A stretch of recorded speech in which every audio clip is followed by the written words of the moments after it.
Welcome back to Movies TV Mad, and welcome to Tuesday's edition of the Movies TV Mad Daily. You can follow me on Twitter at Movies TV Mad.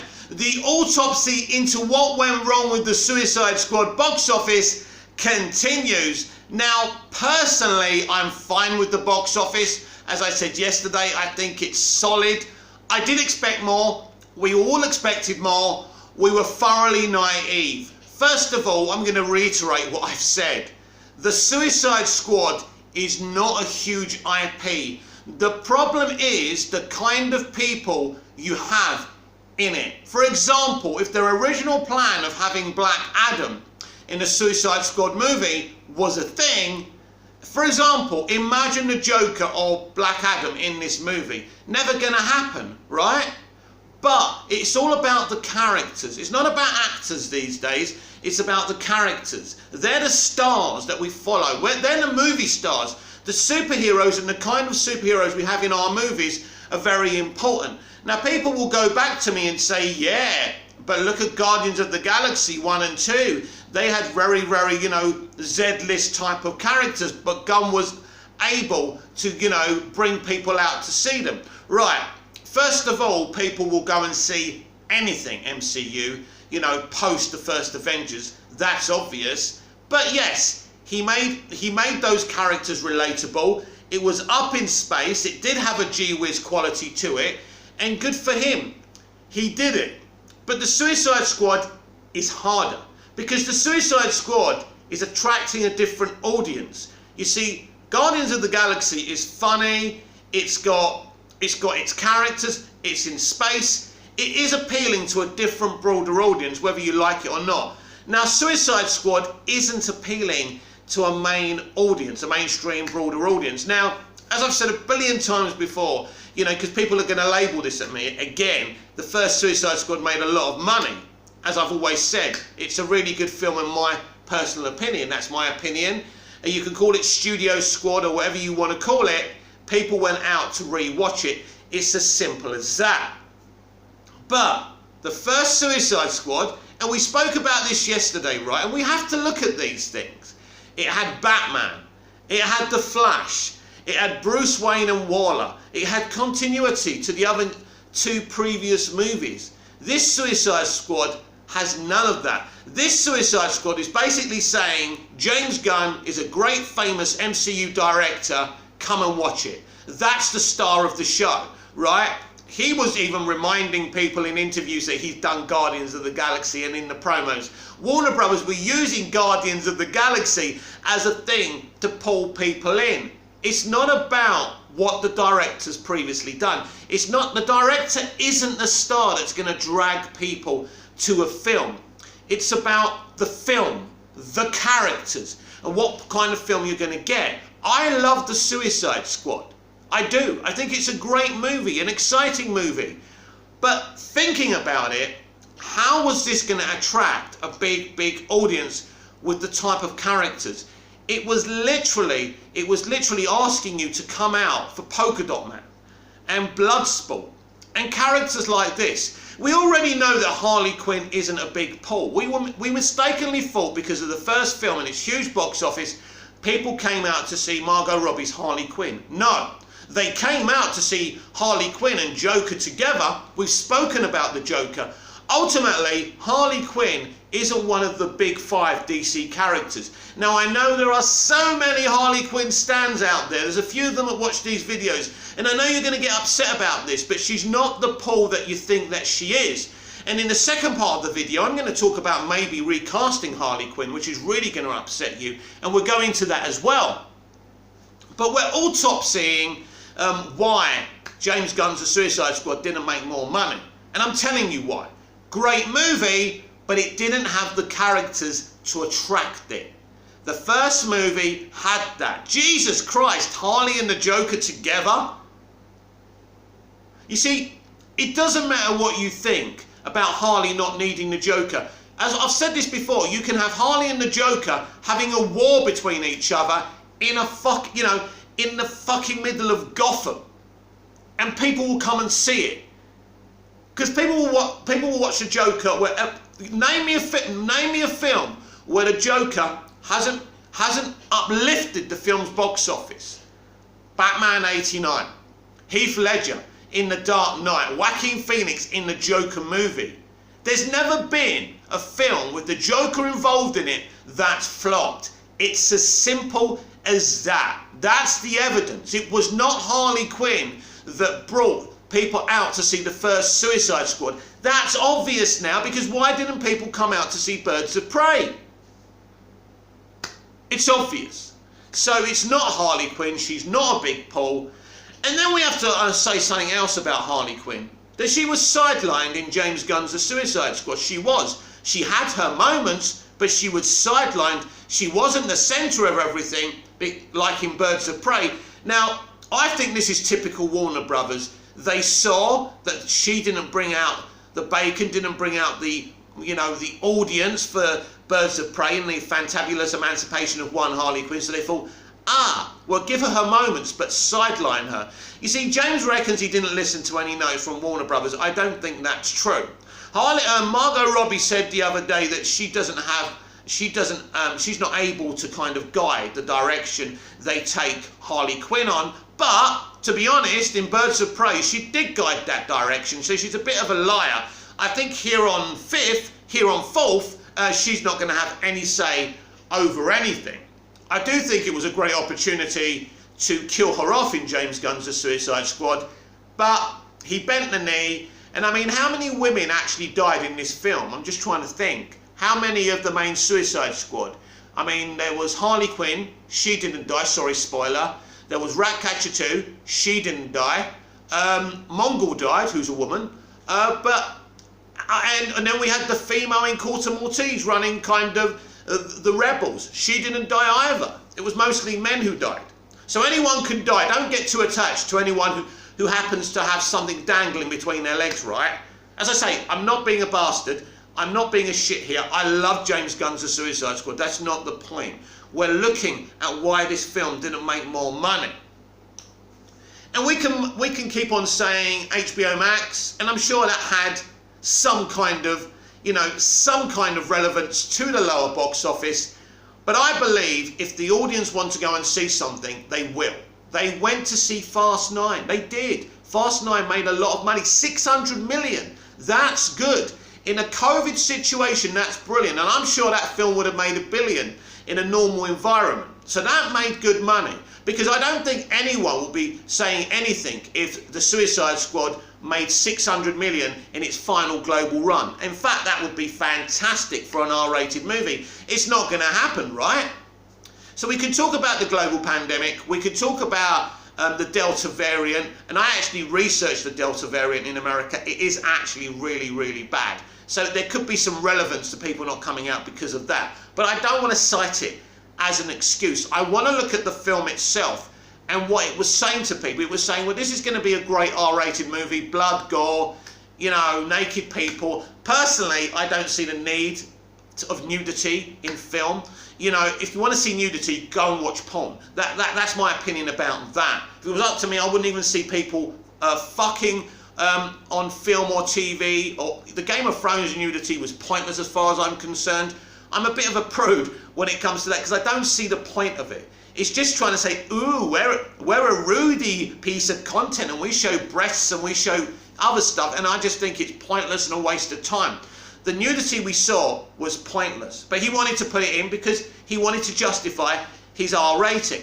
Even the blood and the gore, there was actually no need for it, really. It was cool, right? Don't get me wrong, I love a bit of blood and gore, but it's not like this was a zombie flick or anything. So, I mean, was Zack Snyder's Army of the Dead even R-rated? I mean, do they rate them on streaming? I have no idea. I don't even think Army of the Dead was as gory as the Suicide Squad. And if you think about it, Army of the Dead had a more right to be more bloody and gory and things like that because it's a zombie story, right? So it's interesting. It'd also be interesting to know what had more views and incited more subs. Zack Snyder's Army of the Dead or James Gunn's The Suicide Squad. That would be an interesting conversation to be had, but we don't have those figures, so we can't do it. So, you're asking an audience to come out mostly characters they haven't heard of anymore. Then, when you go out and see the movie, the characters that you saw in the first movie mostly die. Two of the best characters from the first film, Captain Boomerang, sorry, spoiler, and Jay Courtney's Rick Flag, who is an iconic character in the comics. I do think he does die in John Ostrander's comic, graphic novel, one of them anyway. So I don't think it was that controversial to kill him off, but I think he's an important character, and I would have liked to seen him end up being the hero of the movie, or one of the heroes of the movie, and that's a little bit of a shame. But we were warned, don't get too attached. It was a tagline, it was part of the film, so I get it. So I'm not complaining too much about that, but you are asking people to come out and not see, you know, the big names. And that's cool, that's fine. But here's the thing, in R-rated terms, the Suicide Squad opening is actually good, but they spent over 150 million on the picture because they thought they would make more money. Now there's a reason why they thought they'd make more money, because, and let me tell you why, this film was made pre-pandemic. So when they invested the 150 million plus on it, and when he was making the movie, they had no idea they'd be releasing this film in a COVID pandemic. So they thought 150 million, James Gunn, it's going to make enough money. Maybe 500, maybe 600 million. I think that's what it would have done. But because it's been released in not only a COVID pandemic, but the Delta variant, it's problematic. Again, I don't want to use these excuses, but it's there, and you'd have to be blind or deluded or hateful to say that that isn't part of the issue. But I don't really want to focus on that and just wave it away and say, well, it's just the pandemic, it's just the HBO Max. I don't want to do that. I want to look at it as a film. I want to see, for example, on HBO Max, it's finished behind, Mortal Kombat, that's it. Mortal Kombat is the most successful day and date movie on HBO Max, and the Suicide Squad coming second. And people are trying to focus on that a bit, although Mortal Kombat is a very popular game, a very popular IP. So basically, let's put it this way. If this was a Justice League movie, if this was a Superman movie or a Batman movie, clearly Mortal Kombat would have been obliterated. We know that. But again, I think we've all put too much on the Suicide Squad IP. I don't think people are invested in it as people think. So what does this mean for the DCEU going forward? Well, it doesn't change anything. These 5 movies coming up are still coming up. DC Fandom is going to be a great celebration of DC. So we've got Peacemaker, we've got Gotham PD, we've got Green Lantern coming up on HBO Max. That's very exciting. Then the next movie is The Batman, which is awesome. I can't wait. Then we've got Black Adam, which is going to have a big crossover possibilities, different DC characters. Atom has now been revealed to be in the film as well. That's very exciting.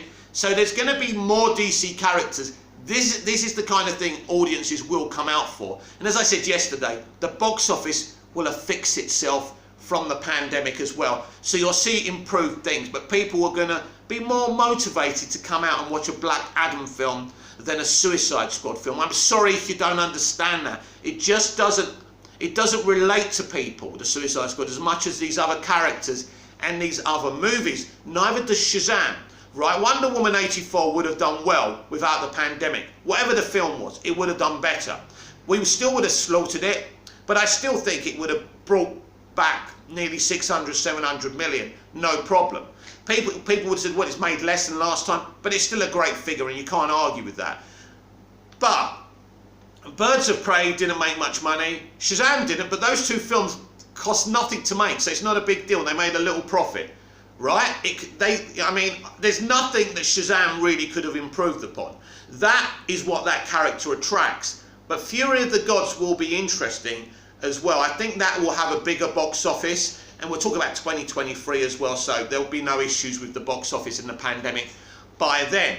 So, yeah, so you got Black Adam, we've got the Batman, we've got Black Adam, then we've got the Flash, and then we've got Aquaman and the Lost Kingdom. So that's not changing. That's not changing their plans. I think what they will look at from Peacemaker onwards is, let's not do any more Suicide Squad for the theatres. Right, James, you want to do more Suicide Squad? We're not going to make a Suicide Squad 3. What we will do, though, is you can have spin-offs of your characters like Danielle Melchior's Ratcatcher 2 on HBO Max, but we're not making movies. Because clearly, people are not interested. Excuse me. And what I mean is people are not interested. People are interested, let's not forget. 26 million is still okay for an R-rated movie. It's just unfortunate they spent over 150 million on it, and there's many, many reasons why more people didn't come out, and I get that. But clearly, an R-rated Suicide Squad can't make that money. So if you are going to do another Suicide Squad theatrically, you're going to have to cut out the R rating, because people are not going to come in. That's obvious. I think if you take the R rating out, and it's interesting, isn't it? I mean, Joker's R-rated, and so is the Suicide Squad. Joker barely had any blood, any gore. It wasn't that much of an R-rated movie in tone, really, but it did a lot of money. But I felt the Suicide Squad was trying to justify its R rating, for sure. So there's definitely an issue with that. But I will reiterate again, for the people who can't hear at the back, I love James Gunn's The Suicide Squad, and if I had access to HBO Max, I'd have the fucking film on repeat. In fact, I'd binge every DCEU movie. I still love the DCEU, but it is time for a reboot. There's no question about that. We need a proper interconnected franchise, and that's what's going to happen. So nothing that's happened this weekend changes that. But I think it will change their mentality towards Suicide Squad and what it can do for them, and maybe HBO Max is the best place for it. So I think that's where we're going with that one, I think. Because at the end of the day, you have to, as a studio, you have to evaluate your box office and see, was this the COVID pandemic? Was it the film? Because it's a really good film. Word of mouth was great. I said that movie marketing needs to change from internet to physical media. I just think social media isn't reaching the people you need to go and see it. That's obvious now. And especially with the pandemic and so many people frightened to go out and catch the damn disease, that's something that we all have to look at and think about as well, especially the studios. And so I don't really think you can blame one thing, but I do think it proves, especially within a pandemic, that people will only go and support certain movies. And I still think the 26 million is good support in America for the movie. I still don't think the box office is the end of the world. But when you're talking about big, huge box office, the Suicide Squad IP isn't that. Unless you have Joker, unless you have Black Adam, unless you go with the original idea from James Gunn for the squad to chase Superman, then you bet your bottom fucking dollar people would have come out to see that. It's all about the characters you have in the film. But I still think it's a win for Warner Brothers. I still think they've done well out of it. And at the end of the day, whatever it makes, it makes. It's a placeholder movie. It's not important. The important films are the films coming out next year, especially Flash. So don't be upset about any of this. The Suicide Squad is great, but it's all about next year, and it's all about the Flash. I mean, it's interesting how the media start talking about things that I've spoken about before, like a Suicide Squad versus a Justice League movie. It's what I would have done with the original Justice League and Suicide Squad kind of IPs in the early stages of the DCEU. Otherwise, why have a Suicide Squad movie in the middle of Zack Snyder's arc? It made no fucking sense. And James Gunn said he would be interested in doing that. But we'll have to wait and see. Gunn's gone to at least 2023, 2024 now, really, isn't it? If we're being realistic. So we can't really be thinking about him too much. So we'll see what happens with a Justice League movie. But I think we do need to concentrate on, reasserting this multiverse strategy, and we'll see what happens. Now, I did promise I would discuss Margot Robbie's Harley Quinn. I still think the best performance is in the first Suicide Squad, even though she was over-sexualized. Now, that could have been the studio cut that over-sexualized her and not David Ayer. We will never know unless we see the Ayer cut. So release the Ayer cut, for crying out loud. But apart from that, and I can only talk about Studio Squad, I think that's the best representation of Margot Robbie's Harley Quinn. But here's the thing, and there are lots of Harley stands around, and they will attack you if you say something they don't like. I don't think, seeing the animated series, that any of Margot Robbie's 3 performances are anywhere near the animated character. The animated character is more childish, she's more childlike, she's more of a henchwoman of the Joker stroke, partner, that kind of thing. I don't get that. I didn't get that vibe. I got that vibe a little bit in the first Suicide Squad. So I'm not saying everything has to be copy and pasted, but people are talking about, for example, that James Gunn's done the best version of Harley Quinn. But I do feel that they did sideline her in the film. They gave her moments, but they sidelined her. But I think it's the middle movie, it's the middle performance, it's the middle story and Birds of Prey that really has given the problems. I really do. That left a bad taste on a lot of people's mouths, and it left a bad taste in my mouth. Now it's funny, isn't it? Because the consumer's very different. Some people, mostly Harley stans, think it's amazing, Birds of Prey. I do not. I think they went the wrong direction. The film didn't work, and neither did Harley. And making Harley the main character in a Birds of Prey movie was the hugest mistake ever. But Margot was running that film, and she could do whatever she wanted, and she could cast whoever she wanted, and she did. And it went down a very feminist kind of line, and it simply didn't work. And we can see from who didn't come out how that film didn't work. It's as simple as that. Now, we talk about James Gunn's Harley Quinn being the most comic book accurate, blah, blah, blah. Oh, she's wearing a red dress, and she wore that in the animated series, and she's worn that in the comics. I need a bit more than that. As I say, she did get her moments, and Gunn did give her some fantastic moments. But it's interesting to me how she gets first billing in this film, and she's not really the star of this film. And it's interesting, really, because she's the biggest name, she gets first billing. Really, Daniela Melchior and Idris Elba should have got first and second billing, because they were the most important characters. I would have been brave enough to put them as first billings, but you can't get away with that in Hollywood. You can't do that. The credit system's a bit weird. It's like Marlon Brando getting first billing in Superman the movie. He's barely in it for 10 fucking minutes, but because they paid him the most, he gets his name first. Then it was Gene Hackman, because he got paid the second most amount of money. So that it's all about the money with credits, I'm afraid.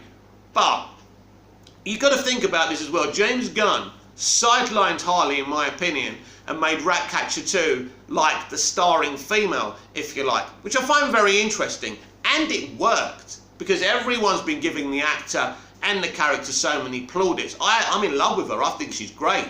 I think she's fantastic. And I said the other day, I'd rather my nieces look up to a character like that than a psychotic character like Harley Quinn. But young women do look up to Harley Quinn, and it's fucking twisted, if you ask me. Now, I love Harley Quinn as a character, and as I say, in the first Suicide Squad, I loved what Margot did with the character.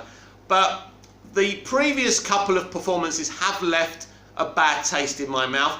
She didn't do anything wrong in the Suicide Squad. I just don't feel it's as good as everyone thinks it is, and that's just my personal opinion. And I do feel maybe we could do with a recast for Harley Quinn. Of course we're not going to get it. That's not how the industry works. If we were going to get it, they would have killed her off in this movie. They chickened out of that. They should have killed her.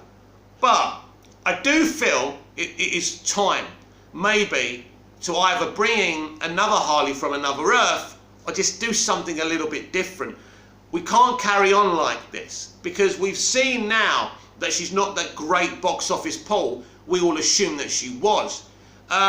She said she wanted to rest Harley a little bit, and then she said no, she always wants to play Harley. Obviously the studio told her off for saying that.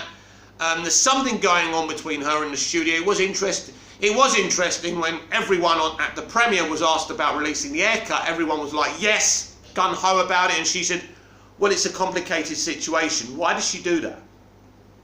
Why? Well, because she doesn't want to upset the studio. Well, it's weird, isn't it? Why would she say that? The others didn't care about upsetting the studio. Maybe their contracts are one-offs. Maybe they won't be back for more. Maybe that's it. And maybe Margot wants to do more with the studio, and she's walking a tightrope with them since Birds of Prey, so she has to be careful what she says.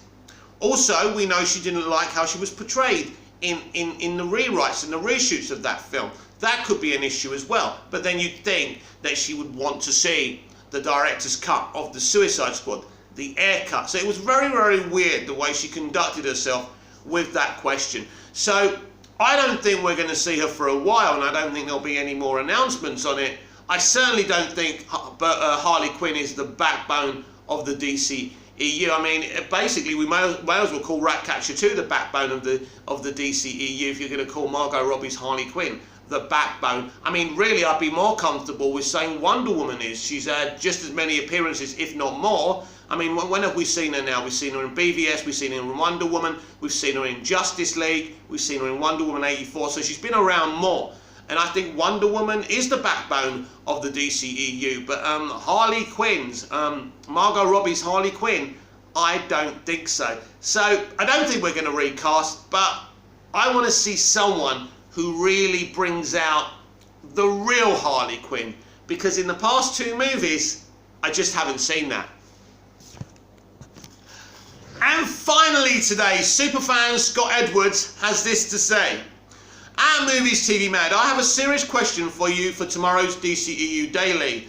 It's the Movies TV Mad Daily, Scott, get it right. Supergirl has officially wrapped on its final season, and a lot of people are debating whether Melissa Benoist will ever return as the character or not. Do you think Melissa Benoist has a future ahead of her? In DC's multiverse strategy, I think so. I believe she will return for the future DC things. I think we can both agree Melissa makes a good Supergirl, even though the writing sucks sometimes. Can you talk about what you think her future is? Well, Melissa's got a big future in the industry, and that's a different conversation for a different time, and I'm sure she'll be doing a lot of things on Netflix, you know, streaming and things like that.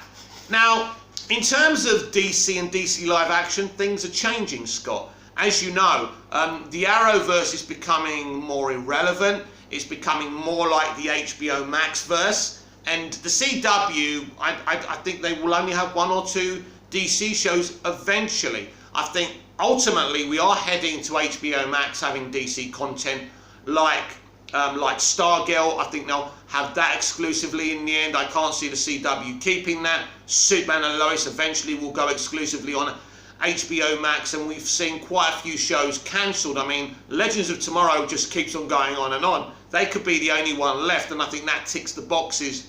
I don't think HBO Max particularly want that show, and I think it serves the CW's kind of audience tally that they like. Now, in terms of her playing Supergirl again, listen, the Flash movie is a movie that's already told us it's going to have a lot of DC characters.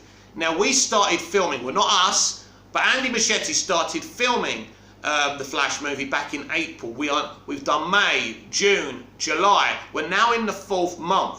I've said to you before, these movies normally take about 3 months, and the rest of it is sound, VFX, post-production, and all of that. It's interesting. It seems to me they want to film everything. They don't want to go back and do reshoots. I think maybe he's having conference calls with the studio all the time. I think because this is partially a studio picture, and there's no question this is a studio picture. Andy Muschietti isn't an auteur. They picked him because they believe he can do what they want him to do, but this is partially a studio picture. So because he knows what they want from him, they probably don't need for him to shoot it, go back and look at it, and then for him to, change things. So I think they're working together in this, and I think the central universe of the future DCEU, this multiverse strategy, will be working along those lines. And this is what Marvel do with Kevin Feige as well, by the way, before we talk about creative integrity, blah-de-blah-de-blah. Andy Muschietti is a studio man. Andy Muschietti isn't really an auteur, so there's the difference. Anyway, I think that Melissa Benoist's Supergirl, amongst many other DC characters, will be in the Flash movie. That's for sure. Now, I'm sure they'll have to look at their numbers and how popular that she is So maybe there could be an HBO Max movie one day. I don't know. But I think when we are talking about Melissa Benoist and the Arrowverse, the prominent Arrowverse superheroes, I think you're looking at cameos in the movies and maybe some HBO Max TV shows, maybe Stargirl and things like that. Guest starring appearances, cameoing in movies. I think, Scott, that's the future of Mel's Supergirl. She has done a good job. I think I liked the first season. I think it's pretty cool. There were issues with it, but I think it was a pretty cool first season. I think Calista Flockhart leaving was a big problem because that's why people came in. I mean, I think if you had an epic, awesome Supergirl show, people would come in and watch it. We've also got Sasha Calle as Supergirl now, but I do believe that Melissa Benoist will cameo as Supergirl in the Flash movie because I think nearly everyone who's ever been in live action and can stand up in front of a camera will be in this movie, which is incredibly exciting. The times are changing. That's why I'm trying to educate everyone, Scott, that it's kind of irrelevant what's happened to Birds of Prey, Wonder Woman 84 and the Suicide Squad. It doesn't really matter because they're just films that have been made until we get to the new way of doing things. Ever since Justice League, in fact, since Justice League, they have been looking at a way to reassess and, take this franchise to a more successful platform and direction. It didn't work out with Justice League. It was never going to. That was a lazy way of doing it, and they knew that. When Walter Hamada came in, he had a plan, and it was the multiverse strategy, having an interconnected multiverse with different characters cameoing and arcs and links and, Easter eggs and things like that, with great stories, great characters and everything. That's what we're going to get in the future from Flash onwards. So this is what I keep on telling people. Don't worry about the box offices for the past 3 movies. Don't forget, don't worry about the reactions from the past 3 movies. It has been problematic. But what we are heading to is something I feel the broader audience can embrace. So I hope that's covered that for you, Scott. Now, I just want to talk about Zack Snyder a little bit because it is very interesting. I, as you know, fought for the Snyder Cut, and I was very happy to see it. I've seen it on multiple occasions. I like his DC stuff, but unfortunately some of his fans have triggered me at times, and they've triggered me so much I've said stuff that probably I shouldn't have said. And it makes me... Someone on my comments yesterday called me a turncoat. No, I mean, if you believe being a broad DC fan is being a turncoat, because I was never a direct Snyder fan. I don't care about his other films. I think they're okay, but I don't care about them. I only supported him because he was a DC director and he made great, epic, beautiful, awesome DC movies. And I wanted to see his Snyder Cut. That's why I fought for that. But I'm a broad DC fan and no one should make any mistakes about that. But we do have to ask the question, because fans from the Snyder community are writing to David Zaslav and Discovery, and I think, unlike the poisonous, toxic things they're doing, like gloating about the box office of Suicide Squad, this is a great thing to do, and I definitely support doing this.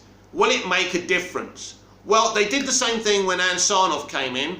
It made her know the situation, at least, which was interesting. And we did get the Snyder Cut in the end, so make of that what you will. But I do think it's not a waste of time. I think it's a good idea. Listen, David Zaslav and Discovery want to make money. David Zaslav and Discovery will not give Zack Snyder the keys to the Central Kingdom ever again. The only way that will happen is if Flash is a disaster and they think, Snyder. But even then, I don't know. I don't think so. So you are looking mostly at a place on HBO Max where he can do Justice League 2, Justice League 3, maybe as streaming shows. Maybe we can get Ben Affleck's The Batman. I think that's the battle. And I think that is achievable. That's achievable. Because things will change, mentalities will change when Zaslav and Discovery come in, whether we like it or not. Now, Ann Sarnoff believes the content she's making will not be interfered with when Zaslav and Discovery come in. That's interesting. She would know. She's obviously spoken to Zaslav and Discovery. Her position has probably been made safe So that's an interesting scenario as well. My advice for people fighting to restore the Snyderverse, to release the haircut, and to make the Batfleck movie, just keep going. Keep going, because it's a great opportunity for the company, and there's no reason why we can't see these things over on HBO Max, and hopefully soon I'll have HBO Max available to me, because I'll be fucking annoyed if I miss out on Peacemaker, or if I miss out on Gotham PD or Green Lantern. You know, there's some Batgirl. You know, it's time for all of us around the world to have access to this fabulous streaming service. This has been the Movies TV Mad Daily. I'm Mick, your host with the most. Just ask your girlfriends and your wives. This is Movies TV Mad. This has been the Movies TV Mad Daily. Please follow me on Twitter at Movies TV Mad, and I'll see you again in the next video. Until then, goodbye.